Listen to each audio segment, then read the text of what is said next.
வணக்கம். வாங்க நம்ம இன்றைக்கி ஒரு ரவா பாத் செய்யலாம். அதுக்கு நான் ஒரு சின்ன இதில் ரவை எடுத்திருக்கேன். கடாயில் கொஞ்சம் எண்ணெய் விட்டு ரவையை விட்டு நல்லா வதக்கலாம். நம்ம நல்லா ரவையை எண்ணெயில் வதக்கணும்னா நம்ம பாத்து குழையம் நல்லா இருக்கும், உதிரி உதிரியாக இருக்கும். இது ஒரு 5 மினிட்ஸ் வதக்கினாலே போதுமானது. நல்ல உதிரி உதிரி சூப்பராக இருக்கும், கையில் ஒட்டாமல் இருக்கும். நல்லா பாருங்கள், வதங்கியாச்சு. இப்போ இதை எடுத்து வச்சுக்கலாம் தனியாக. அதே கடாயில் இன்னும் கொஞ்சம் எண்ணெய் விட்டுருக்கேன். கூட தாளிப்பு சேர்த்துக்கலாம். தாளிப்பு மசாலா சேர்த்தாச்சு. கூட வெங்காயம் சேர்த்துருக்கேன். நல்லா வதக்கலாம். அது ஒரு கோல்டன் ப்ரௌன் ஆகிருக்கு. நல்லா வதக்கியாச்சு. இப்போ கூடவே நான் பீன்ஸ் ஆட் பண்ணிக்கிறேன். நறுக்கி வச்சு பீன்ஸ் ஆட் பண்ணியிருக்கேன். வதக்கலாம். அது ஒரு 3 மினிட்ஸ் வதக்கினா போதுமானது. கூட நம்ம கொஞ்சம் இன்னும் வேறு காய் கூட சேர்த்துக்கலாம். அது கூட நான் கேரட் சேர்க்கலான்னு இருக்கேன். இதோ கேரட்டும் சேர்த்துக்கலாம். பாருங்கள், கேரட்டையும் பீன்ஸையும் நல்லா வதக்கலாம்.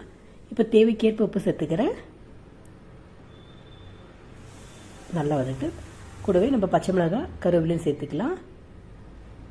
நம்ம காரம் அதிகமாக சேர்த்துக்கலாம், கம்மியாக சேர்த்துக்கலாம். நம்ம கம்மியாக தான் நம்ம வீட்டில், ஸோ கம்மியாக தான் மிளகாய் சேர்த்துருக்கேன்.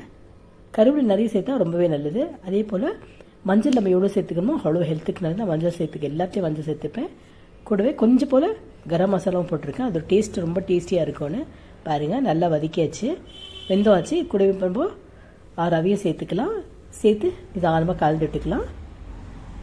இதுக்கு நம்ம தக்காளி ஆட் பண்ண தேவையில்லை. கடைசியில் லெமன் சேர்த்தாவே சூப்பராக இருக்கும். அதுக்கு பாருங்கள், ஆல்மோஸ்ட் ரெடி ஆகிடுது. சூப்பர் ஆகிடுச்சு. பாருங்கள், நல்லா உதிரி உதிரியாக இருக்குது. இப்போ எடுத்து நம்ம சர்வ் பண்ண வேண்டியதுதான். பாருங்கள், பார்க்க எப்படி இருக்குது. ரொம்ப டேஸ்டியாக இருக்கும். ரொம்ப ஈஸியாக குயிக்காக செய்யக்கூடிய ஒரு ரெசிபி இது. தயவுசெய்து நீங்களும் செய்து பாருங்கள். சப்போர்ட் பண்ணுங்கள், சப்ஸ்கிரைப் பண்ணுங்கள், உங்கள் ஃப்ரெண்ட்ஸ்க்கெல்லாம் ஷேர் பண்ணுங்கள். Thanks for watching. Have a great day. பார்த்திருக்க நன்றி. Thank you.